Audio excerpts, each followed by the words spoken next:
What is up, everybody?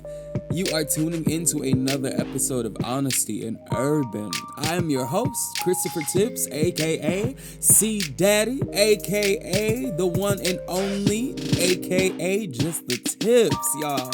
What is up? I hope everybody had a smacktacular week. We are pretty much done with this bad boy. But here we are. Yeah, we have a lot of stuff to talk about. But the first thing that I want to tell y'all, a huge announcement. So I am adding to the multiverse, which is Honesty in Urban. And guess what? We now have an official YouTube channel. That's right, y'all. We are now live and in action. I have all of our podcasts up. They can be seen there. They can be listened there. And also, that's my round of applause, and I probably effed up the microphone. But guess what? We now have a video component to this bad boy called the Honesty Hour. So the reason why I started this is because I realized there's not much of me online to where you guys get a really good sense of my personality. You guys don't know my mannerisms. You've never seen one of my famous side eyes or one of my even more famous bitch faces, which is just me looking at you and you know everything that I want you to know, even though I'm probably not supposed to say it out loud. So yeah, I just feel like it's time for me to be able to kind of connect with you guys even more along this road of me kind of getting to know you all and you guys getting to know me. So please go see us on YouTube, look up Honesty in Urban and subscribe.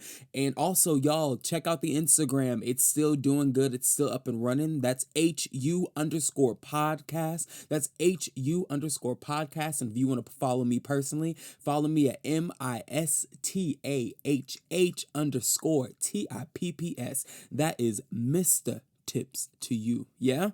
All right. So with that being said, I kind of want to make this episode a little bit short. I kind of want to just talk to you guys real quick, kind of touch on a couple of hot topics, talk about what we're watching, and then we all gonna go home. With, of course, a little bit of dope boy magic at the end. But I guess we can go ahead and jump back into our first segment, which is what are we watching? And although I'm going to talk about this really quickly, I really want to talk about the debate. But first, can we talk about Real Housewives of Potomac?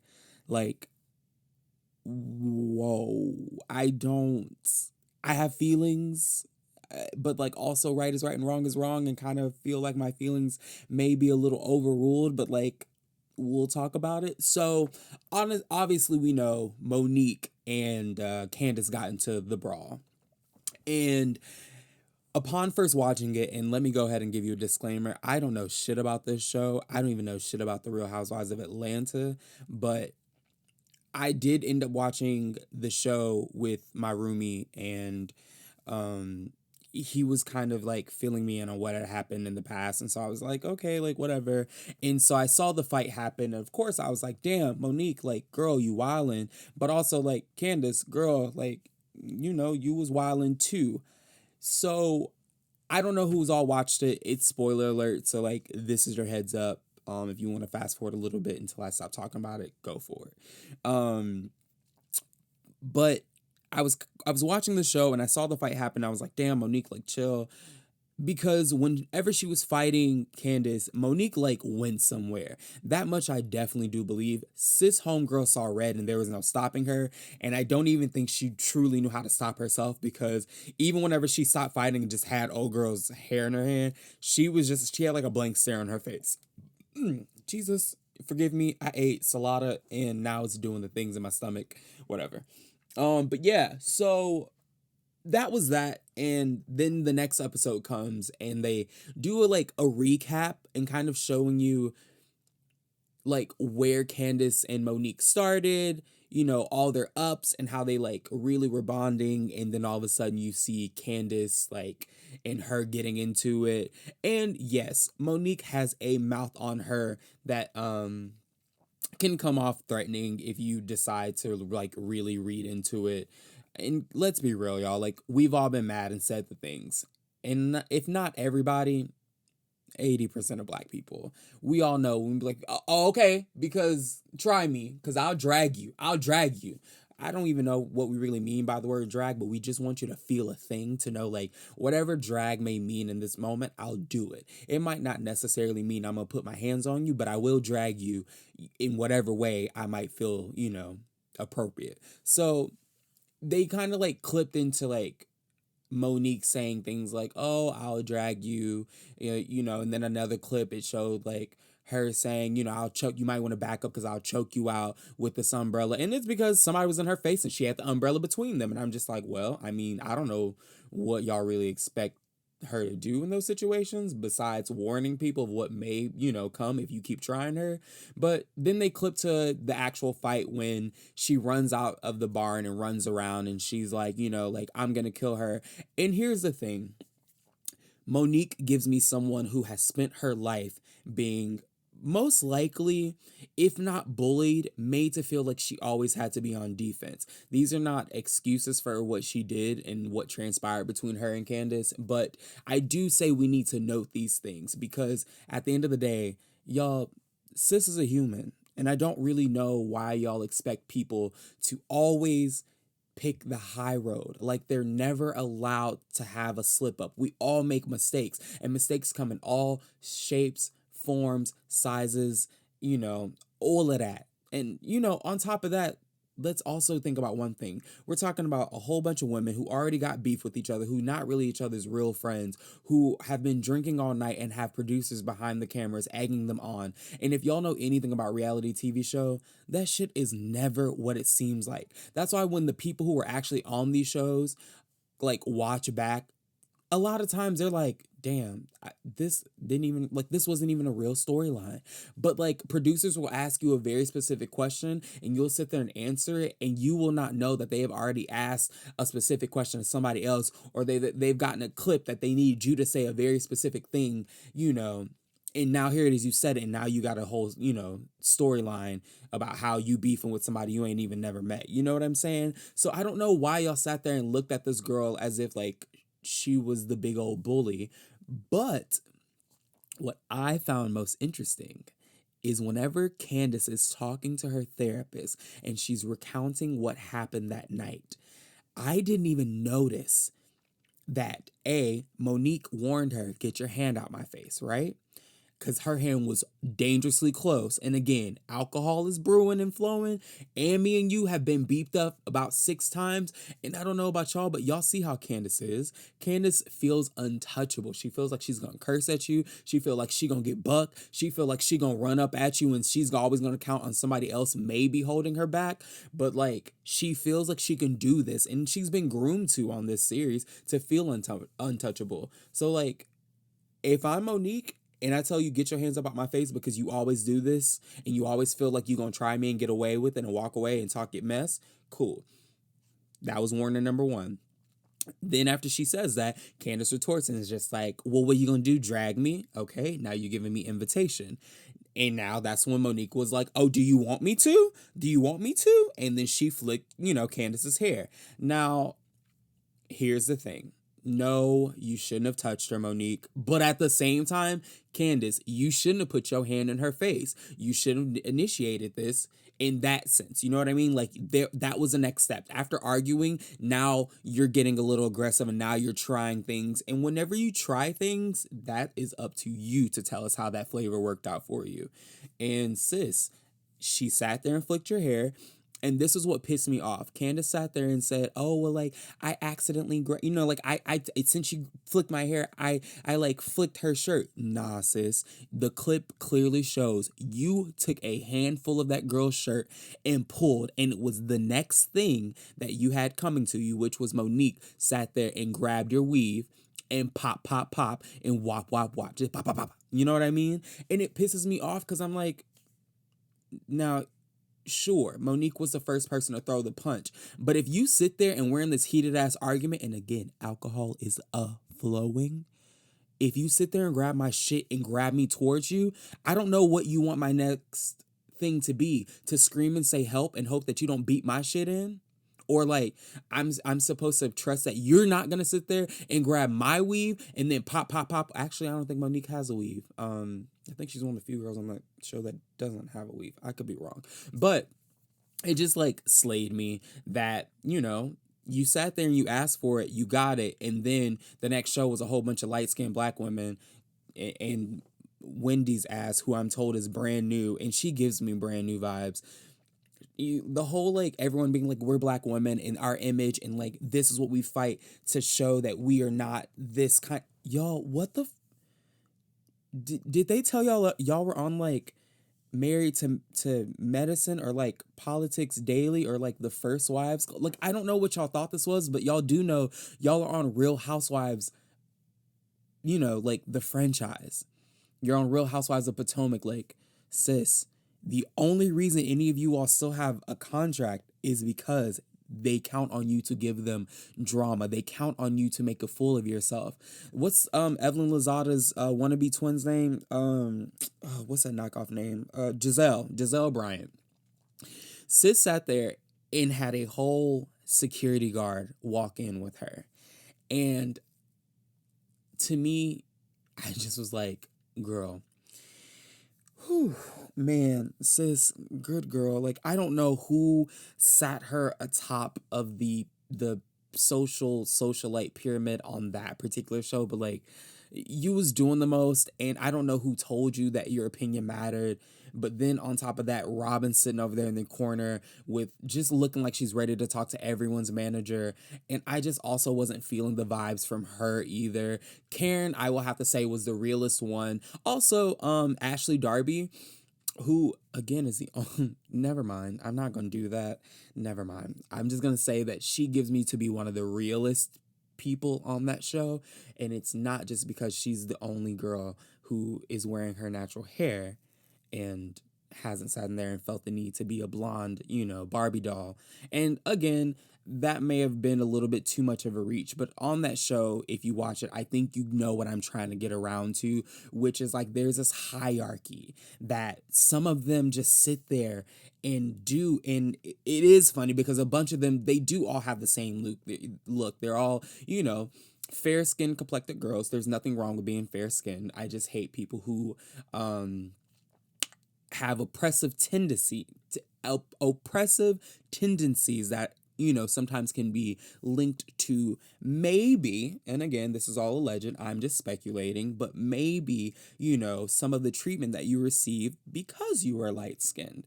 Colorism is loud and poppin'. Now here's the thing, kind of shifting back to the other woman on the couch. Wendy, this new girl who at the fight was like, I didn't sign up for this. Okay. So did you not watch the previous seasons of Real Housewives? Have you never heard of the brand? Did you come from a third world country where they don't have television? Because I'm confused as to what you thought you were signing up for. Because you couldn't have thought this was like a kumbaya moment, right? Like you obviously didn't sign on to the show thinking like people were watching this to know how to be the next Michelle Obama. Because, sis, you're there to make mess. I think that's probably the first line in your contract. So, like, chill your shit. Now, who knows? Maybe after this one season, she'll walk and be like, girl, this isn't what I had signed up for. I'm going to collect my paycheck after this season. But I think we all know that she'll be back and she'll be in that opening credit with some lame ass line being like, girl, whenever I step onto the scene looks at me. Like, I don't know, but like, chill. I just don't like this whole like we are high and mighty. Oh, and also Giselle Bryant's little comment about I'm raising daughters who will be taught to never hit another woman. Sis, you don't know about what what their future holds. You don't know if they're gonna have a person who's gonna push the button, who's gonna do the thing, if they're ever gonna be put in situations where they have to defend themselves. And that is the thing. I do not look at this as Monique being like, oh, I just decided to milli whop on you. Do I think she started and then didn't know how to stop or slow down? Yes.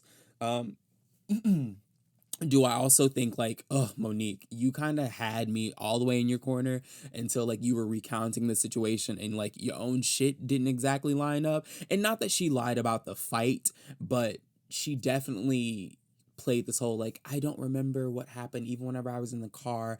I was like I blacked out, and it clipped to her being in the car and being like, "Yep." So I had my hand on the back of her head and I was milly whopping and she couldn't even get up because I was holding her head down. And so like you were giving detail by detail, and that is completely fine. I very much think that is the reaction of somebody who's like, shit, I took it too far. And that's the thing. I do think that the fight, although warranted, I do think Monique didn't know when to stop. Like it would have been fine if she would have been like a pop pop a bink and then like been like that's what I like try me again. I would have been completely fine with that and been like that was your warning. But like Monique just like did not stop. And it was what it was. And honestly the fight wasn't that bad. Was shit spilled everywhere? Yes, cuz there was a lot of shit on the fragile ass bougie ass table. Like what did y'all expect, for everything to stay still? No, like of course things are going to fly. I did see the whole what's it called, Candace throwing the glass. Like, look, there was a lot of back and forth about what exactly happened. All I'm saying is those clips clearly show that Candace directly poured fuel on that fire and was not expecting to be burnt. And I mean, my good sis, I don't know what else to say. So, boom and cat. Um, moving on, and I'm gonna segue this between what are we watching and the juice. Um, the debate. Number one, Kamala Harris was the winner. That's not up for debate. That is not up for debate. Um, Kamala Harris kept her cool. Kamala Harris had to sit there and do mind Olympics. Um, to be able to state points, be assertive, show that she can hold her own while also not coming off as the angry black woman. Which is really funny, seeing as we just sat there and talked about Atlanta. I'm not Atlanta Housewives, but Housewives. But I just thought the whole thing, and yes, Kamala did scoot around some things, but I did look up and do some research of my own, and apparently, whenever a presidential debate happens and not Kamala, but the president, chooses to maybe, go around some topics, it is usually expected that the VP will come back and also not discuss topics, because obviously that would make your president look bad, that you have information to give out that they did not. So I guess that's a tactic. I don't really know politics. I just got here 4 years ago whenever the city started burning down to the ground daily, city and country. But yeah, so I actually enjoyed it. I actually feel a lot better just knowing like, okay, like this is what's going to be inside of the White House. And again, nobody is saying Kamala and Biden were A, our first choices, B, the best choices, or C, the choices that we, even had in mind as an option. But what I will say is right now, they are the best that we got. So I hope that everybody is registered to vote. I hope that everybody is prepared to sit there and fight and get grimy if we need to, because like right now, this whole like Democrats always have to take the high road. And honestly, I'm still confused about where I stand on like, am I a liberal? Am I a Democrat? I'm definitely not no damn Republican. But I'm still learning a lot, and I want everyone to be encouraged to know like it is okay to be inside of this political climate and this social climate and with everything going on in the world in general, and admit like, yep, this is my first time ever getting to a point where I have to look up what is this kind of grand jury and what does this political term mean. And don't be afraid to sit there and ask questions. I'm doing it. I'm sitting there asking all my friends all the questions. And then also, with that being said, and I kind of want to throw this in, give yourselves a break. If you are not online every day posting about Breonna Taylor, if you are not online every day, posting campaigns and donating to fundraisers, that does not make you a failure. It does not make you any less caring about what is going on around you and the things that affect you, just because you are not showing to the world that, blase, blase, blah. I personally, when George Floyd died, I kind of went into this political like rampage and like was doing all the things and posting all this stuff. And then I heard about the people being hung around the country, or, people were found, hanging from various statues and places and so on and so forth, and they kept ruling them as suicides. And when it happened here in Texas, it it like it caught me off guard. And that was probably the last time that I really sat there and posted hard. And the reason why I stopped posting wasn't because I was necessarily afraid. I mean, like, obviously, like, things are going around, and I now had to, like, be on, high alert for red or whatever the case may be, that I wasn't used to being on. But what I will say is it was mentally taxing, it was spiritually taxing, it was emotionally taxing. And so what I did do was find other ways for me to be able to help out. And so a lot of what I've been doing, honestly, like, my pocketbook has been open this whole time, just donating to different things, and you know donating, helping the people who are passionate about it and who have the gall and the heart and the stomach to, like, really be on those front lines. I'd rather sit there and promote you and support you and help you go further, versus, like, being a half ass on the front line, having a panic attack, letting my anxiety run me through the wall, and then sitting there and not getting sleep at night, and then waking up at 3 o'clock in the morning with my heart beating on my chest. Look, I already got high blood pressure that I'm trying to get under control. Like, I got to do what's good for me. And so I just hope that anyone out there, and even if you're someone who, like, can go hard for a week and then you have to take, like, a day or two. And I mean, like, again, people are I had to delete the Facebook app so I wouldn't even be able to, like, accidentally out of muscle memory tap on that bad boy. Do what you have to do. Don't give up on the fight. Don't give up on the hope. Educate yourself so you're not caught off guard. But, like, no, you don't have to be the one out there running around, taunting the police. Like, that makes you no less of, someone who was for the movement, someone who was pro Black Lives Matter, someone who is a Democrat, someone who wants, Trump out the office. It doesn't make you any less of those things just because you're not sitting there every day listing 17 laws and how they affect everyone. Like, chill, give yourself some grace. We're all dealing with a lot of things. And, that doesn't even include just daily shit like, you might be sick, your job still might suck, you might have, a divorce going on, you might be going through, a recent death, you might be, not feeling good yourself, you might have had COVID, shit, that's what I had. But, like, I want everyone to just give themselves some room, and that's in every goddamn corner of the world and in life and on your spectrum and in your sphere, like,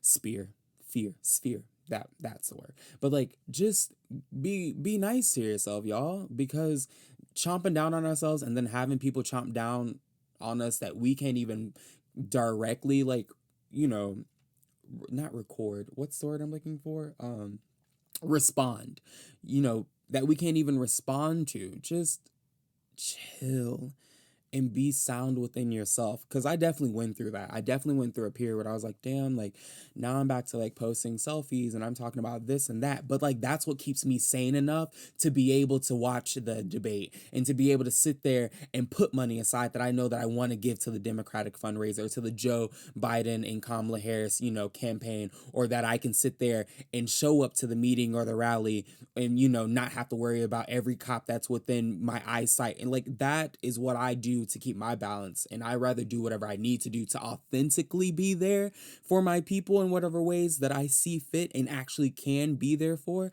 versus sitting there and being a half-ass that I do something one day and then all of a sudden I'm tired and worn out and I got nightmares. Like, it's not all that. So that's a mouthful. I feel like we've done enough. I'm going to take a really quick break. I'm going to go take a sip of something, and then we'll be right back. And we're going to wrap this bad boy up with some dope boy magic. Yup.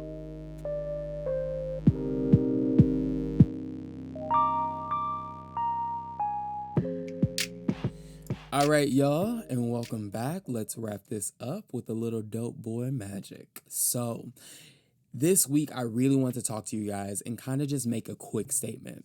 Not long, I'm going to wrap it up. I do not want to be your child's role model. Now, hear me out. It is not that I am about to turn into a heathen and I'm about to start up my OnlyFans.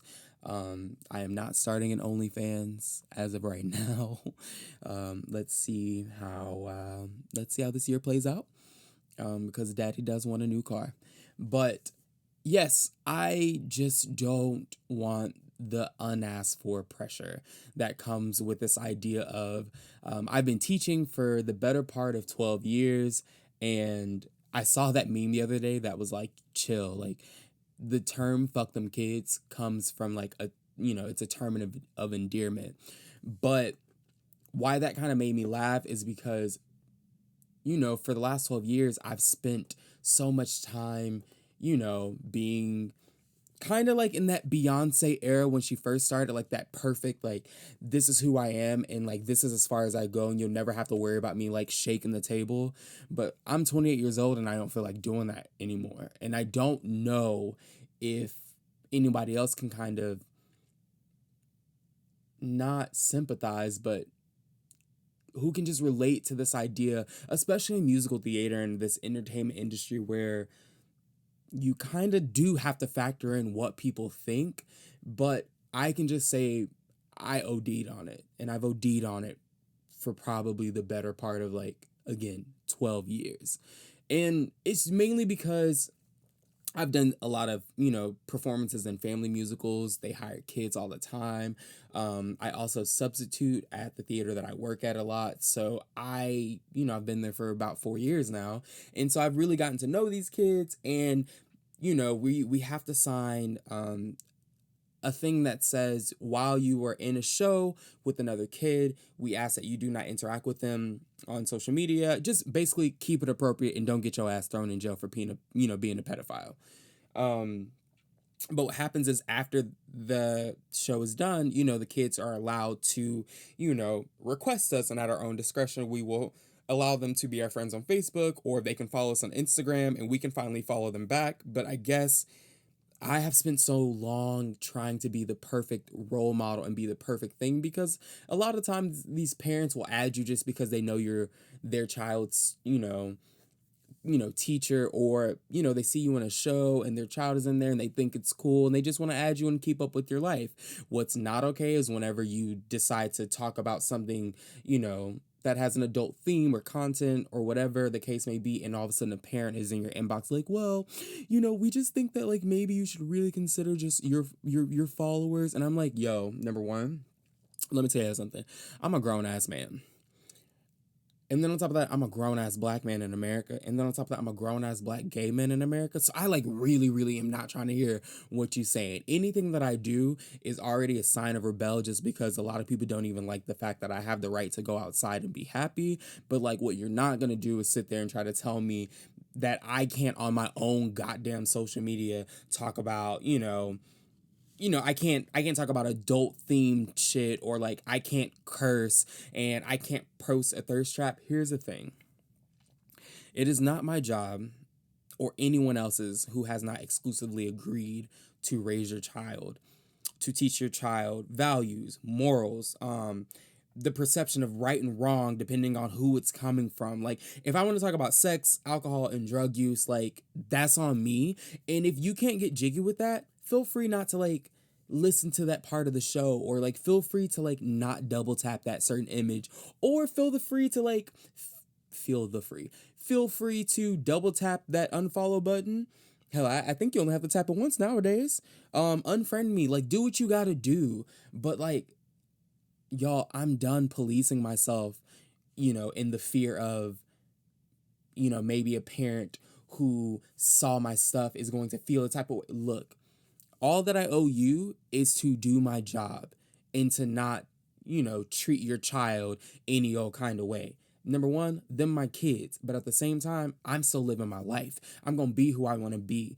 And I'm telling you, as someone in this industry that's always worrying about who may be seeing them, we were taught this idea of, like, you're forever auditioning. But, like, for me, that expanded into every realm of my life. I'm always auditioning when I post a picture. I'm always auditioning whenever I'm teaching a kid. I'm always auditioning whenever I want to post a status and I have to worry about, is this choreographer going to think I'm doing too much? Or is this director going to think that this, that's my opinion, yo.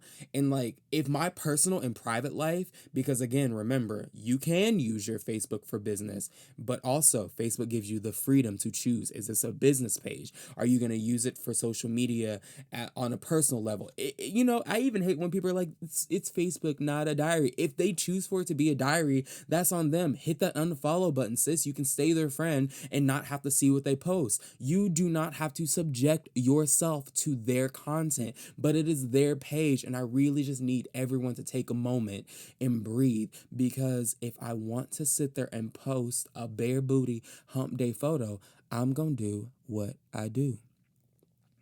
But I'm going to say that for my OnlyFans, because again, you know what? I have to keep my options open. All right, we are done. Let's wrap this bad boy up. Do not forget to go rate, like, and subscribe to the podcast on Apple, Spotify, or wherever you may listen to. Also, do not forget to go see us on Instagram at HU_podcast. Come on, y'all. Let's get those follower counts up.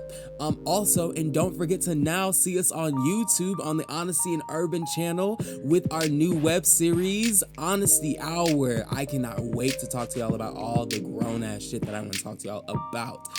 Other than that, y'all, it's been dope as usual. Thank y'all from the bottom of my black ass heart, and I love y'all, and I thank y'all for learning to love me. Deuces, deuce.